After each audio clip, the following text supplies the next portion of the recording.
Every day, there are situations where our actions can force the actions of others, and similarly, their actions can force ours. So let's talk about that moment. The Japanese have a word for this, and that word is sente.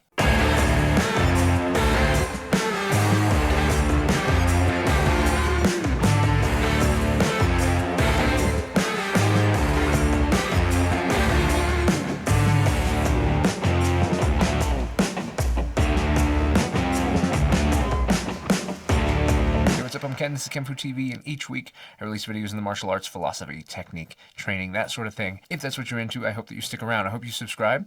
I hope you hit the bell so you know when new videos come out. I've got a couple exciting ones coming out that I'm at least excited about. And they won't be on the regular schedule, so those notifications will let you know when they come out. If you do head down to like this video or share it with somebody you think might enjoy it, I hope you jump into the comments and join the conversation. So what is sente? Why is it so important? Well, we're going to get into that, but first, let's do shirts and patches. Today's Shirts and Patches segment comes from Germany by way of Christian Vedavet of Karate Praxis. I've been following Karate Praxis for a while now, and Christian's work and his team, because he's got a number of people. It's not just him. He's got a team put together of people who are expanding and doing amazing things with the practical karate side of things. I'll get into that a little bit here in a minute when I read what he wrote about Karate Praxis itself. But first I want to share the fact that just a couple weeks ago I had an opportunity to train with Christian with a group of people. It was a huge group. I mentioned it in a different video before with this heavy bag 10 rounder, and where we basically worked heavy bag, different combinations, different things with different instructors, and Christian was one of them, and I had an absolutely wonderful time. And I know they're doing that again. He's doing some great stuff, some other seminars that are coming out here very soon. I'll have those linked in the description if you want to get involved with those, because thanks to this pandemic, we have one of the coolest opportunities we have ever had, which is this ability to train together even though we are some great distances apart. There's been some really great interviews with him from people like Les Bobka and Chris Hansen, so I'll link those down there too, because I hope that you go check it out and go see what's going on. You'll also see links to the website and the YouTube and all of that, so that you can go check out Karate Praxis itself. This segment started because I wanted to get this book. I've been interested in this book for a while now. What it is, it's a workbook. It is a book Christian wrote specifically regarding the Heian katas, or the Pinan katas, if we do a style that calls them Pinan, and their application, and in this case, a practical application, because that's where my head's at. That's the direction I want to go. Karate Praxis focuses on the fighting and the self-defense from the kata, not specifically the art form or the competitive nature, but the application of it. And that's where my head's at. That's where I want to go. So I was really excited to take a look at this book. So the other day, Christian had some author's copies left, and I got a hold of him, reached out. So when he sent the book, he also sent this shirt. So today's shirt is going to be this one. I love that it's in color. I kind of over the all black all the time shirts, and so I love that this has some color to it, and I really love right here where it says pep your karate up. It's not shirts and patches if we don't have a patch, so here is the Karate Praxis patch, specifically modern tradition. Okay, so the idea of following the things that were, but recognizing that times change, the world changes, and surely the martial arts much too. Hashtag kenfuTV. This idea, this concept of modern tradition is such an important one, because we can't live in the past. We can research it. We can come to understand it, because it allows us to pick up where things got left off. I've been a philosophy nerd for as long as I can remember. If I had it in front of me, I'd show you my yearbook where I had a quote from Basho, and Basho said, "Do not seek to follow in the footsteps of the masters. Instead, seek what they sought." And that struck a chord with me. That was really before I even started doing much with the martial arts. It just struck a chord with me, this idea that we're picking up where someone left off. We're not starting everything from scratch.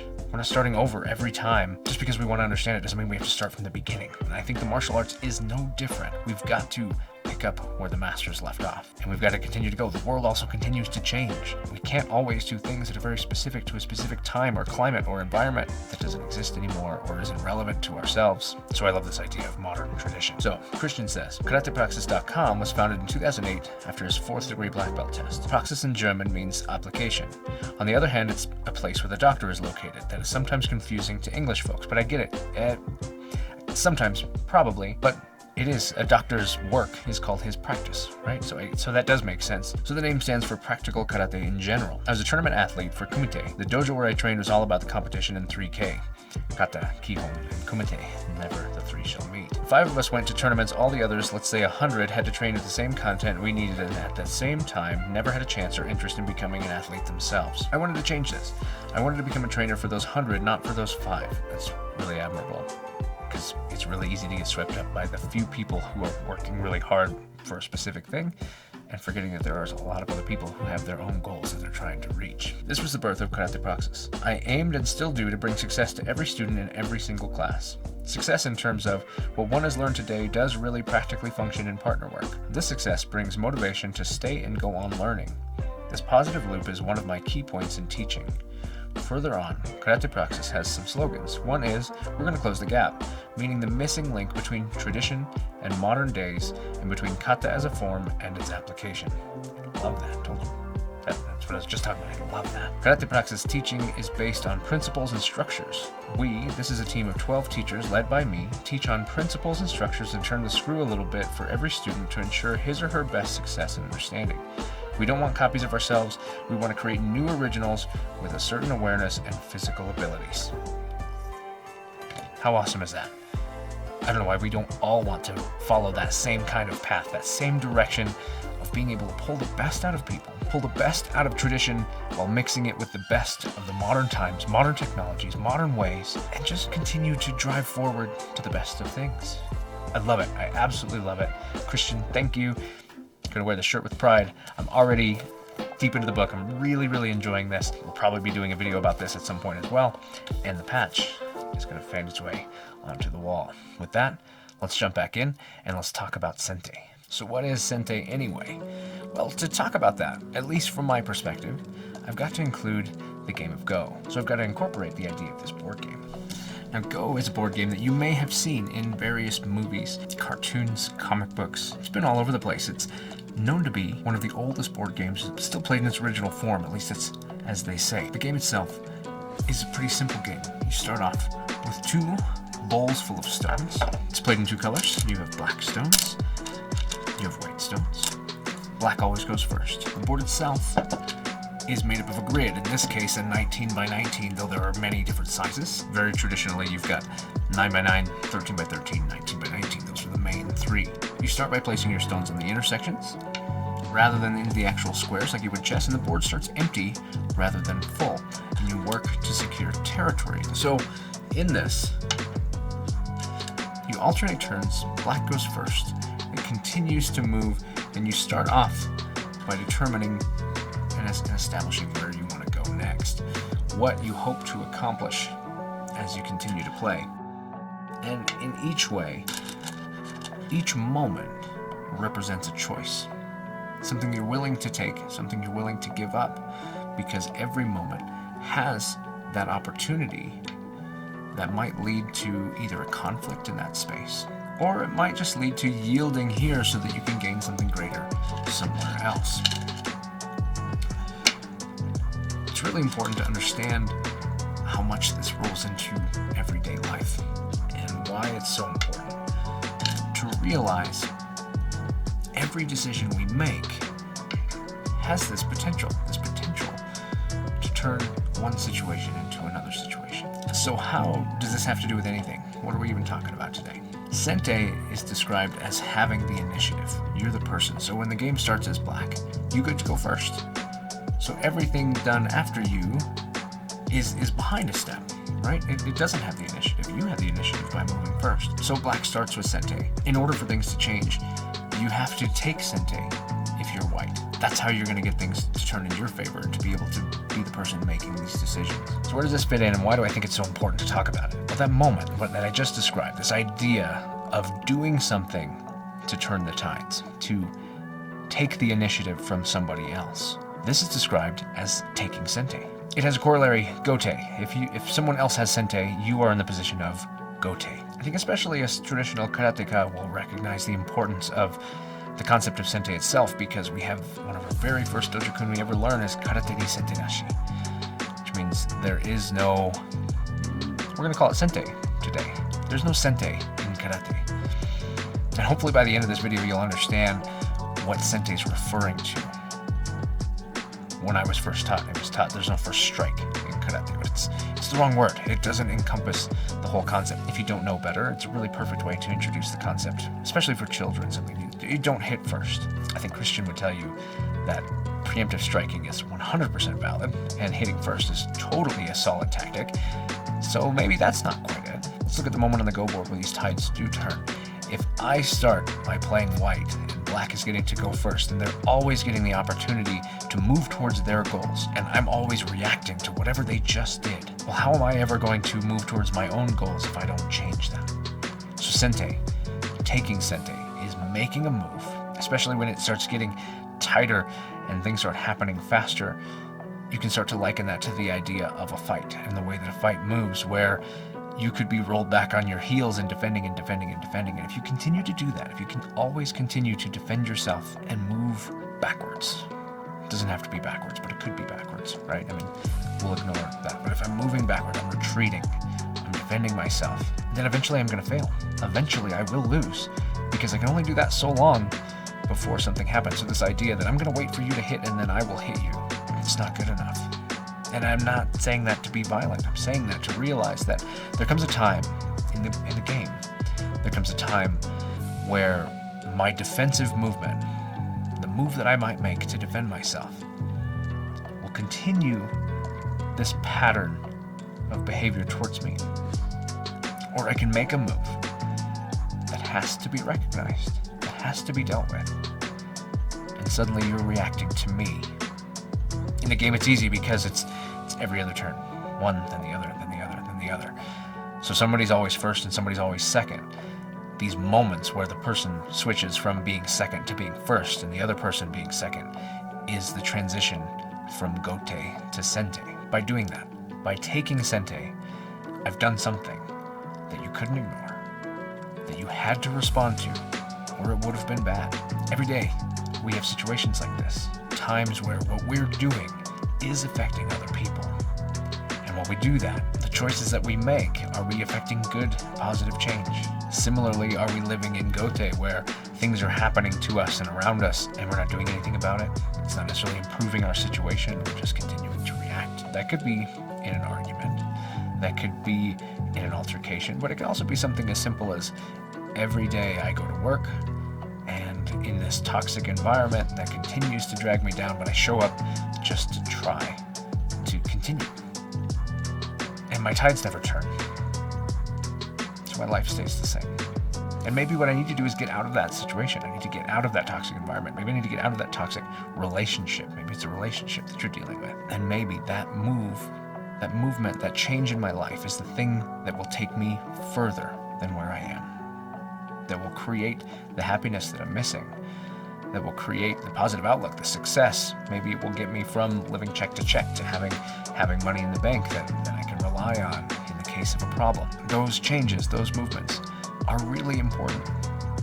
So we need Sente. We need to take it. If I have the initiative, this is a different use of the word initiative. If I have the initiative to go after something that I want to improve my position in my job or something like that, be it I go put time into training to become better at the skills so that I can apply for a position to get paid more, or take the initiative to go after a management position or something like this. Or maybe the initiative is I go take the initiative to go start my own company, my own business, doing what I want to do, what I dream of doing.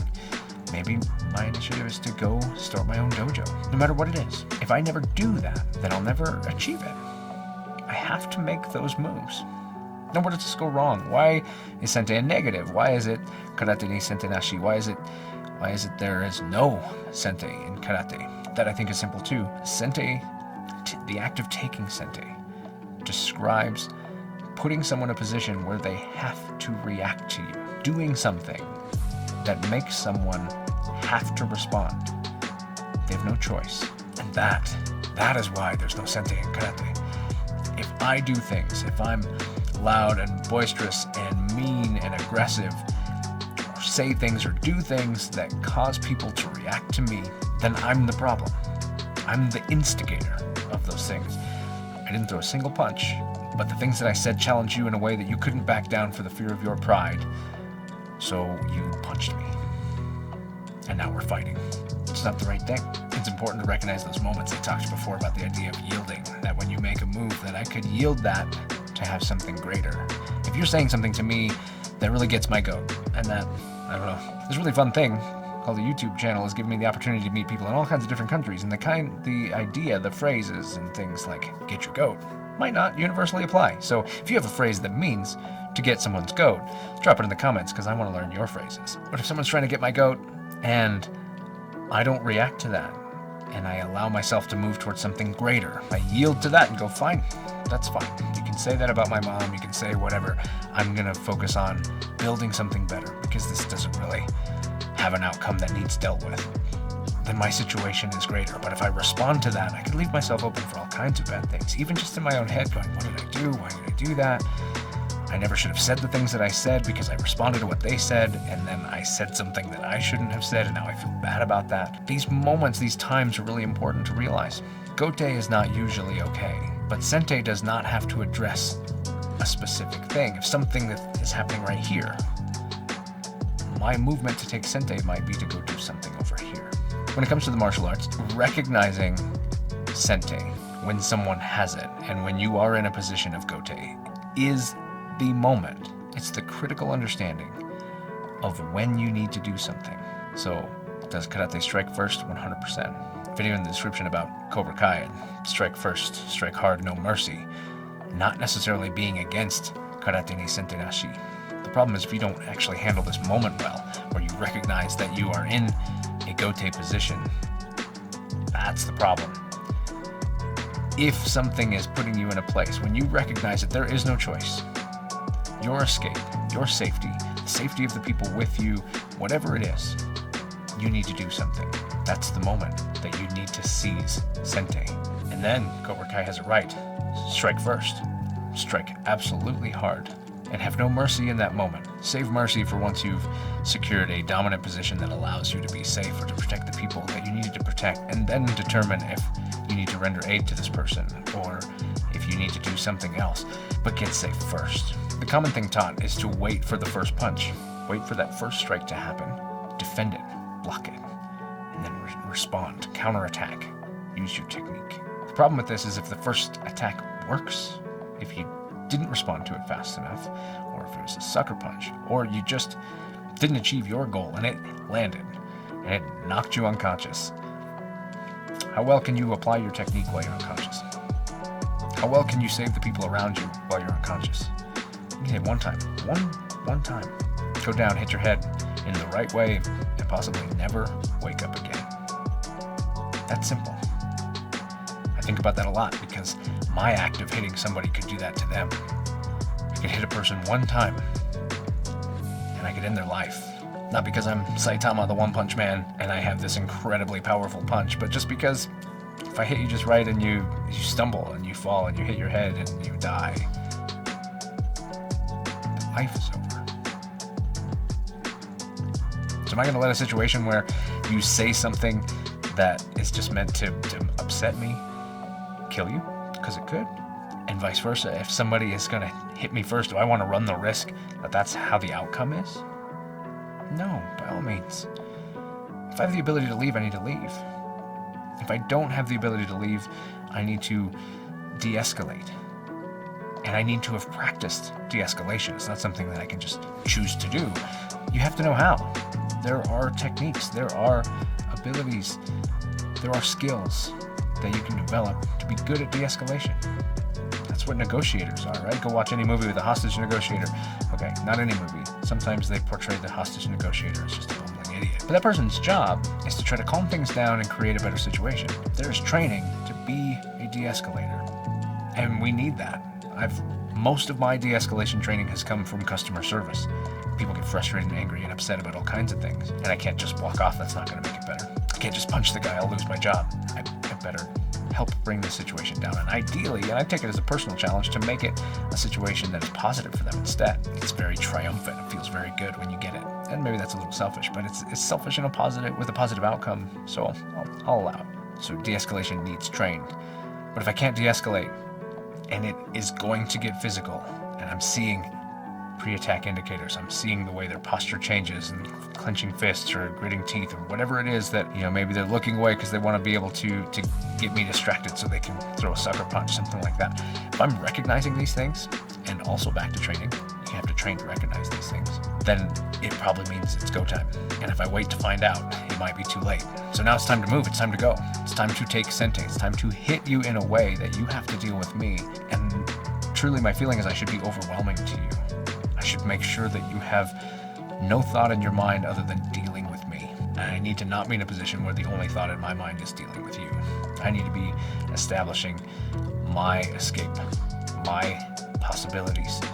If I overwhelm you in a way that allows me to escape, maybe it's time. If I overwhelm you in a way that allows other people to get away, maybe that's what I was trying to do. I need to keep my head clear. I can't become singular focus, but I can use what I'm doing to put you in a position of singular focus. That's hugely important. And that's not all. Going back to the Go and Sente situation, if I did not do that, if I missed the cue or not everything starts with one, if I'm already responding to you, you're already hitting me or something like this, then I need to ideally do something that disrupts you and puts me back in the position of power. Puts me in the place where you're responding to me. Let's bring that back to conversation. If we're having an argument, you're flared up and you're spouting things at me that are not getting us anywhere. Whether they sting or not, the truth is it working towards a resolution to this conversation? If I can look at the conversation and realize that it's not, then rather than responding to every little thing that you're saying to me to get me upset, to lash out and to make yourself feel better, then maybe what I need to do instead is identify something that I could say that changes us to working on the right things, to talking about the right things. The things that will solve this, the things that will bring a resolution, things that will maybe put some things into perspective so that we can work together to find that resolution. So that's it. That is my concept of Sente and why it's so important that we understand its relationship. It is a neutral thing. It can be used for good, it can be used for evil. If I don't pay attention to it and I don't approach it correctly, I can inadvertently use it for the wrong one at the wrong time. So I've got to understand it. It's got to be part of my conscious thought. Now, really quick, we'll hop into the comments from last week and then we'll wrap this up. We're talking comments from last week's video, and last week's video was on group training and how certain approaches to group training have kind of failed us and are not creating good situations. So if you haven't seen it, go check that one out. But in the meantime, we'll talk comments. Mark Fisher says, greetings from the Bay Area. I do enjoy your channel and the subject matter you chose to explore is very interesting and insightful. So thank you. Thank you. My questions, if you'll allow, are two and as follows. First, at the risk of asking a popular question, do you have plans for martial arts tutorials on your channel in the future? Personally, I haven't noticed any visual examples of your art shown by you, save for your intro. I'm just curious. And secondly, I'm most impressed with your excellently full beard, as I'm sure you hear or read all the time. It is the burden of having a great beard. But you know what? The whole mask situation? The other day I was training. Mask got pulled down while we were doing some jiu-jitsu, and I was like, oh my god, there's a whole beard under there. So a lot of people might not even know I have one. Any plans to have at least one episode talking about the story behind the beard or the proper beard grooming? I love it. I could do that. There's so many ways to take care of a beard. But the story is I saw an article about a guy who grew a beard for a year and he went from being a casual looking dude to a very dapper fellow. And I went, I'm going to try that. Just decided to grow it out for a year. And now I've got a t-shirt with my beard on it. It's been an interesting experience and I've really actually kind of enjoyed learning about the beard. So maybe I will. Maybe I'll talk about grooming and the ways that I like to do some of the stuff that I do. But this idea of visual examples, actually go take a look at my channel. There are some things. Look for Ken Shares Kenfu. So the Ken Learns Kenfu content is more of this philosophical talking stuff. But Ken Shares Kenfu is when I do get into the things of how I do stuff or why I do stuff. And that's, now that we've got the new dojo space, I'm working on getting things set up so I can record more of that content. And I've got some of it coming here soon. So definitely be on the lookout for that. Hit the bell because those ones don't come out on any particular schedule. Kenji Martial Arts says, 100% agree. The same thing happened with Taekwondo. Mass training students to basically produce clones and not individual martial artists. It's a sad thing. It is real. I'm not angry about it. I just think that we need to be aware of it because if we want it to change, this is how we do it. Scott Garner says, great points in private sessions are the best way to develop an individual talent. I've taught mostly these kinds of sessions. So true, different body types and ages and abilities, temperament all matter. Love your channel, patches are interesting. Scott Garner, If you've got a patch you want to send in, you should do so. Shirts and patches at kenfuTV. I would love to feature your patch if you've got one. Janet Left says, "Sir, I may have misunderstood. I thought you referenced a longer written answer to my question last week about how hard you could push students. Could not find a reply to my comment. Did I miss it?" No. What I was referencing was that you had left a longer comment and I wanted people to go read it because you had some really great things to say. What I said was my response. I didn't actually go into it much deeper than that, but if you want, we can talk about it some more. Yo T says, "Whenever I went into training during national celebrations, it would almost always be one-on-one or one-on-two because almost no one showed up." Well, that's one way to do it. I tell you, some of the best training I've ever had are the days where I was the only guy who showed up. Chilling with a grin says, "Hard work beats talent when talent doesn't work hard." Gonna keep that in the memory bank. It's one of my favorites. It's not mine. That was something my Aikido instructor said, and it stuck. I kept that in my memory bank and have now shared it with you. I really like it because it's just so true. Modern Combat Karate says, "I love this. I have a fairly small group at the moment, so it's easy for me to make sure people are training individualistically, but I hope to keep a hold of that as the group grows.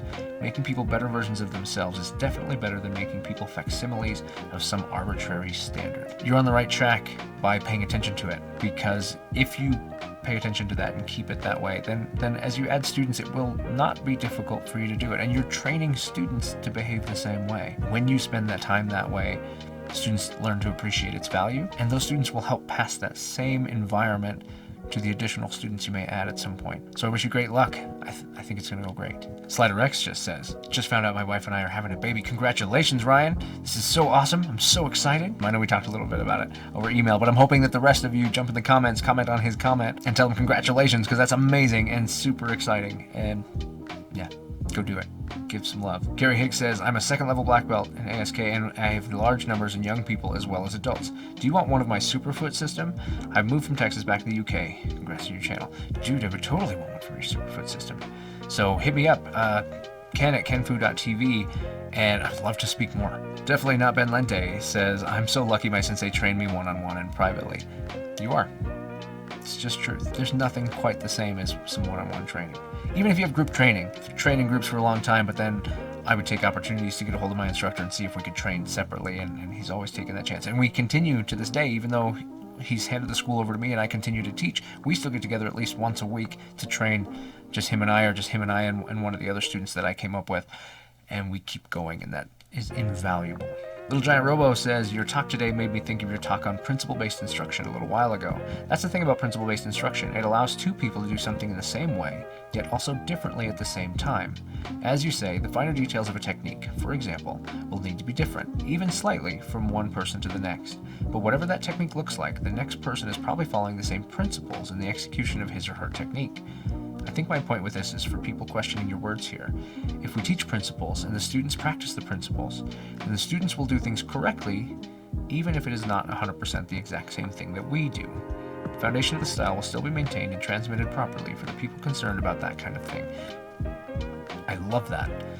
I could encourage people to just go listen to that again or go read it again, because what you said there was so good. If it works with the principles, it remains, even if it's not identical. In fact, you could say that it grows and it prospers because of that, and I love that. So, Little Giant Robo, thank you so much for that. MG says, "In my experience, small groups are best for sparring and drilling specific concepts, but much of the martial arts need to be trained alone. For some group classes, I had to train solo for a few hours beforehand because the people in the group weren't proficient enough to train at the specific concepts I needed.